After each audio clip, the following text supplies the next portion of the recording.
السلام عليكم ورحمة الله. الحمد لله رب العالمين.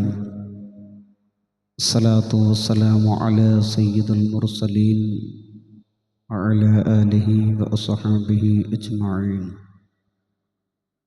رب اشرح لي صدري ويسر لي أمري واحلل عقدة من لساني يفقهوا قولي. رب اشرح لي صدري ويسر لي أمري واحلل عقدة من لساني يفقهوا قولي. يا رب بالمصطفى بلغ مقاصدنا واغفر لنا ما مضى يا واسع الكرم. مولاي صل وسلم دائما أبدا على حبيبك خير الخلق كلهم. قال رسول الله صلى الله عليه وسلم: ما من رجل يموت فيقوم على جنازته 40 رجلا لا يشركون بالله شيئا إلا شفعهم الله فيه.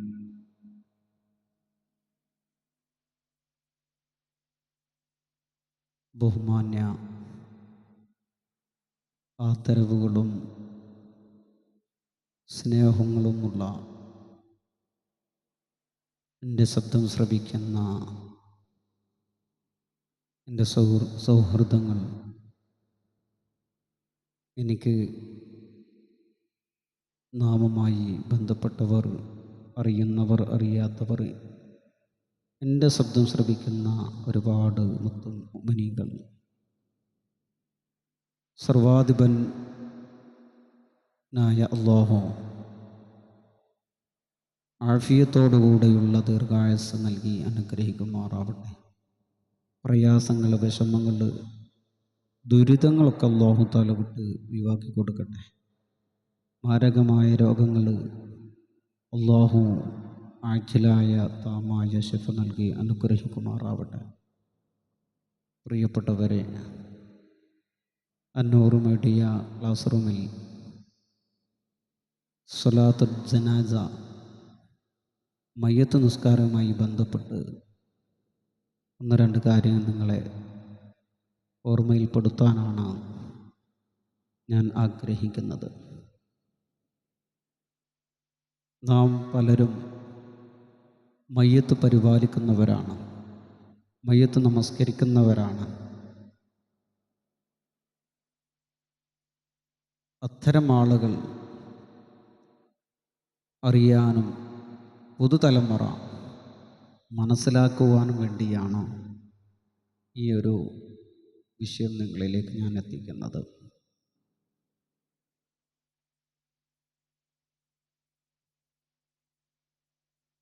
പഴയ തലമുറ മയ്യത്ത് പരിപാലനം, കുളിപ്പിക്കലും അതുപോലെ കഫൻ ചെയ്യലൊക്കെ ചെയ്യുന്ന പല പ്രായമുള്ള ആളുകളാണ്. ഇപ്പോഴുള്ള തലമുറക്ക്, യുവാക്കൾക്ക് അത് അറിയുന്നില്ല, അതിന് അവർ മുതിരുന്നില്ല. നമ്മളെ വീട്ടിൽ നമ്മുടെ മാതാപിതാക്കളോ ആരെങ്കിലും മരണപ്പെട്ടു പോയാൽ നമ്മൾ മറ്റുള്ളവരെ ആശ്രയിക്കണം. നമ്മുടെ ഉപ്പയുടെയും ഉമ്മയുടെയും ജനാസ അവർ പോറ്റി വളർത്തിയ, കഠിനാധ്വാനം ചെയ്ത് നമ്മെ വളർത്തിയ മക്കൾക്കെന്താ, അവർ കഫൻ ചെയ്താൽ എന്തുകൊണ്ട് അവരെ കുളിപ്പിക്കുന്നവരുമുണ്ട്. പക്ഷേ ഇപ്പോഴത്തെ തലമുറക്ക് കുളിപ്പിക്കാനും കഫൻ ചെയ്യാനൊന്നും അറിയില്ല. പഠിക്കാൻ അവർക്കൊരു അവസരമുണ്ടായിട്ട് പോലും അതിന് തയ്യാറല്ല എന്നതാണ് കാര്യം. അപ്പം എൻ്റെ പ്രിയപ്പെട്ടവരോട് എനിക്ക് പറയാനുള്ളത്, ജനാസ, മയ്യത്ത് നിസ്കാരം അതെങ്കിലും നിങ്ങളൊന്ന് ശ്രദ്ധിക്കണമെന്ന് ഓർമ്മപ്പെടുത്താൻ. എന്താണ് മയ്യത്ത് നിസ്കാരം? ഒരു മുസ്ലിം മരണപ്പെട്ടാൽ 4 കാര്യങ്ങൾ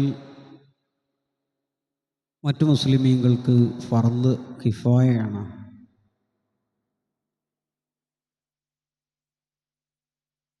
അപ്പോൾ ഒരാൾ മരണപ്പെട്ട് കഴിഞ്ഞാൽ മറ്റുള്ള മുസ്ലിമീങ്ങൾക്കൊക്കെ ഒരു ഫർദ് കിഫായ ആയത് ഫർദായത് 4 കാര്യങ്ങളുണ്ട്. ഒന്ന്, മയ്യത്തിനെ കുളിപ്പിക്കുക.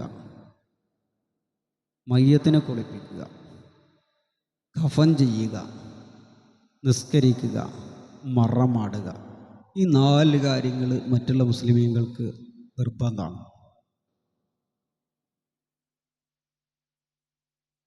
മയ്യത്ത് ഷഹീദല്ലാത്ത മുസ്ലിമിൻ്റേതാകുക, മയ്യത്തിനെ കുളിപ്പിച്ച ശേഷമാകുക, ഹാജറുള്ള മയ്യത്തിനേക്കാൾ മുന്തി നിൽക്കാതിരിക്കുക എന്നിവ ജനാസ നിസ്കാരത്തിൻ്റെ പ്രത്യേക ഷർത്തുകളാണ്. മയ്യത്ത് നിസ്കരിക്കാനുള്ള ഷർത്താട്ടോ പറഞ്ഞത്. അപ്പോൾ നമ്മൾ പള്ളിയിലൊക്കെ പോയി മയ്യത്ത് നിസ്കരിക്കുന്ന സമയത്ത് പള്ളിയിലൊക്കെ കയറുമ്പോൾ മയ്യത്ത് നിസ്കരിക്കാൻ നിൽക്കുമ്പോഴൊക്കെ ഒന്ന് ശ്രദ്ധിക്കേണ്ട കാര്യമാണ്. എന്താ പറഞ്ഞത്? മയ്യത്തിനെ കുളിപ്പിച്ച ശേഷമാകുക, ഹാജറുള്ള മയ്യത്തിനേക്കാൾ മുമ്പിലുള്ള മയ്യത്തിനേക്കാൾ മുന്തിക്കാൻ പാടില്ല. ഇതൊക്കെ ജനാസ നിസ്കാരത്തിൻ്റെ പ്രത്യേകത.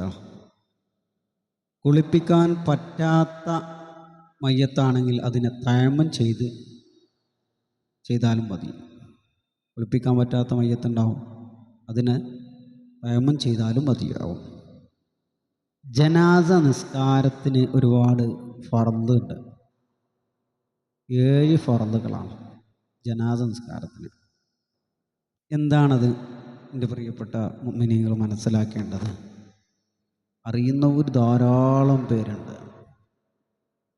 പക്ഷേ ഇതൊന്നും ചെയ്യൂല.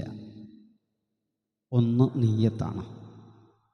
നിയ്യത്ത്, മയ്യത്ത് ഇമാമ കണ്ട് കൈയ്യെട്ടുമ്പോൾ ഓടാണ്ട് കൈ കിട്ടുക, അതാണ് പതിവ്. ഞാൻ തമാശ പറയുന്നെന്ന് ചിന്തിക്കട്ടോ. എൻ്റെ ശബ്ദം ശ്രവിക്കുന്ന എൻ്റെ പ്രിയപ്പെട്ട മുത്തുമണികൾ ശ്രദ്ധിക്കണം. നമ്മൾ മയ്യത്ത് ഇമാമ കൈ കെട്ടുന്ന സമയത്ത് നമ്മളങ്ങോട്ട് കൈ കെട്ടുകയാണ്. നിയ്യത്തൊന്നും ആരും വെക്കാറില്ല. നിങ്ങൾ ആലോചിച്ച് നോക്കി, നിങ്ങൾ നിസ്കരിക്കുന്ന സമയത്ത് വെക്കാറുണ്ടോ? എല്ലാവരെയും കുറ്റപ്പെടുത്തുന്നതല്ല, നമ്മൾ നിർബന്ധമായ ഒരു കാര്യമായതുകൊണ്ടാണ് ഇങ്ങനെ പറയുന്നത്. ഒന്നാമത്തത് നിയ്യത്താണ്. നിയ്യത്ത് ചെയ്യുക. എന്താ നിയ്യത്ത്? ഉസല്ലി ഫർള അലാ ഹാദൽ മയ്യത്തി അർബഅ തക്ബീറാത്തിൻ ലില്ലാഹി തആല. ഈ മയ്യത്തിൻ്റെ മേൽ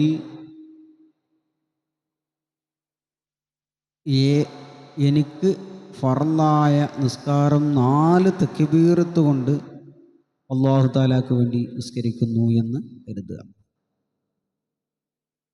എന്നാണ് നിയ്യത്ത് ചെയ്യേണ്ടത് കേട്ടോ. രണ്ടാമത്തത് എന്താണ്? കഴിവുള്ളവൻ നിൽക്കാൻ കഴിഞ്ഞാൽ ഓല് നിന്ന് നിസ്കരിക്കാം. മൂന്നാമത്തേത് 4 തക്ബീറുകൾ ചൊല്ലുക. മൂന്നാമത്തത് എന്താണ്? 4 തക്ബീറുകൾ ചൊല്ലുക. മറ്റ് നിസ്കാരങ്ങളേതുപോലെ തക്ബീറുകൾ കൈകൾ ഉയർത്തി കെട്ടൽ സുന്നത്താണ് അല്ലേ? എല്ലാ നിസ്കാരത്തിലും അല്ലാഹു അക്ബറും എന്ന് 2 ചുമലുകൾക്ക് നേരെ ഉയർത്തി കെട്ടണം. അല്ലാഹു അക്ബർ എന്ന് പറയണം. 4 തക്ബീർ, അത് സുന്നത്താണ്. പിന്നെന്താണ്? 4-മത്തേത് ആദ്യത്തെ തക്ബീറിന് ശേഷം ഫാത്തിഹ ഓതലാണ്. 1-ാമത്തെ തക്ബീറിന് ശേഷം ഫാത്തിഹ ഓതണം. 5-ാമത്തത് എന്താണ്? 2-ാം തക്ബീറിന് ശേഷം ഹബീബരായ റസൂലുള്ളാഹി സ്വല്ലല്ലാഹു അലൈഹി വസല്ലമ തങ്ങളുടെ മേൽ സ്വലാത്ത് ചൊല്ലുക. നബി തങ്ങളുടെ മേൽ സ്വലാത്ത് ചൊല്ലുക. കുറഞ്ഞത് ചുരുങ്ങിയത് അല്ലാഹുമ്മ സല്ലി അലാ മുഹമ്മദ് എങ്കിലും ചൊല്ലണം. ചുരുങ്ങിയത് അല്ലാഹുമ്മ സല്ലി അലാ മുഹമ്മദ് എന്നെങ്കിലും ചൊല്ലണം.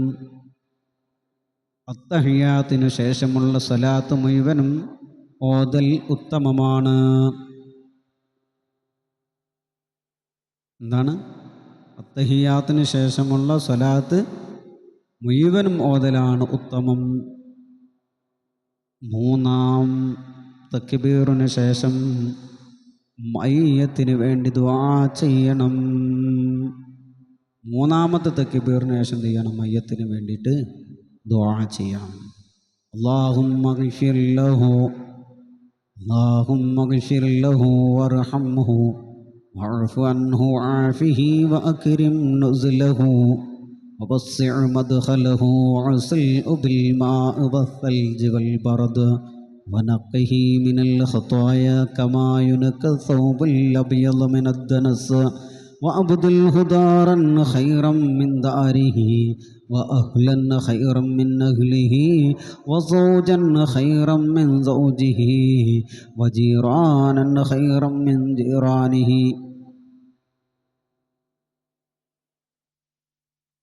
وأدخل الجنة وعده من عذاب القبر وفتنته ومن عذاب النار എന്ന ദുആ ശ്രേഷ്ഠമാണ്. പിന്നീടോ സലാമിട്ട പിന്നീട് എന്താണ്?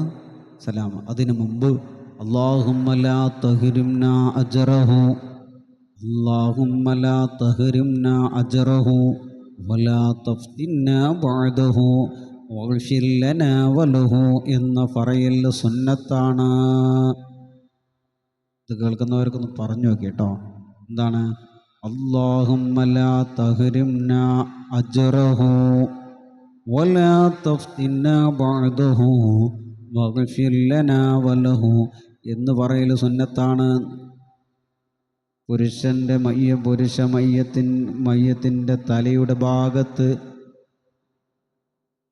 പുരുഷൻ്റെ മയ്യത്താണെങ്കിൽ തലയുടെ ഭാഗത്തും സ്ത്രീയുടെ മധ്യഭാഗത്തുമാണ് ഇമാമ് നിൽക്കേണ്ടത് കേട്ടോ.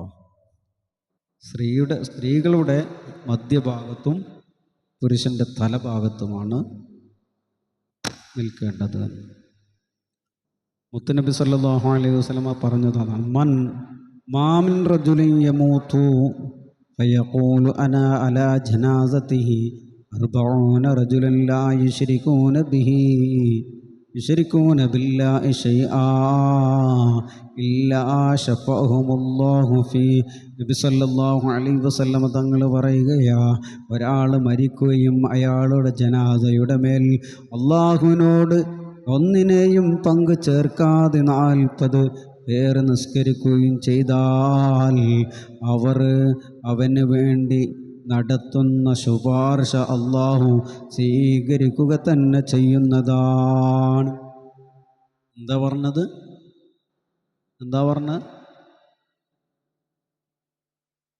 ഒരാൾ മരിക്കുകയും അയാളുടെ ജനാസയുടെ മേൽ അല്ലാഹു അല്ലാത്തവരോട് പങ്കു ചേർക്കാത്ത നിലയിൽ 40 പേര് നിസ്കരിച്ചാൽ അവന് വേണ്ടി നടത്തുന്ന ശുപാർശ അല്ലാഹു സ്വീകരിക്കുന്നതാണ്. ഇതാണ് വിശുദ്ധമായ വചനം. മുത്തുനബി തങ്ങൾ പഠിപ്പിച്ചതാണത്.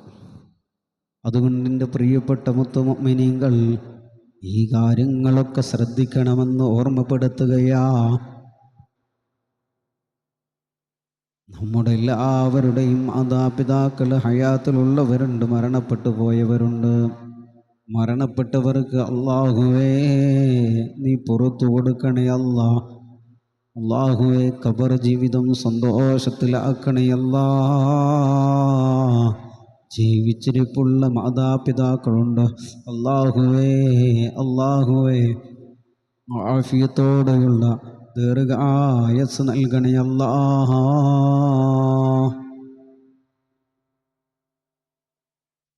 അല്ലാഹുവേ ഞങ്ങളുടെ ദുആ നീ ഖബൂലാക്കണേ റഹ്മാനേ. അല്ലാഹുമ്മ റബ്ബനാ ആതിനാ ഫിദ്ദുനിയാ ഹസന വഫിൽ ആഖിറതി ഹസനത വഖിനാ അദാബന്നാർ. എൻ്റെ പ്രിയപ്പെട്ടവരൊക്കെ ഈ വിഷയം എല്ലാവരിലേക്കും എത്തിക്കണമെന്ന് ഓർമ്മപ്പെടുത്തുന്നു. കമൻറ്റിൽ അഭിപ്രായങ്ങളൊക്കെ അറിയിക്കണം. അതുപോലെ ഷെയർ എല്ലാം ചെയ്ത് സന്തോഷിപ്പിക്കണമെന്ന് ഓർമ്മപ്പെടുത്തുന്നു. അല്ലാഹു എല്ലാവർക്കും ഖൈർ നൽകട്ടെ. അസ്സലാമു അലൈക്കും വറഹ്മത്തുള്ളാഹി വബറകാതുഹു.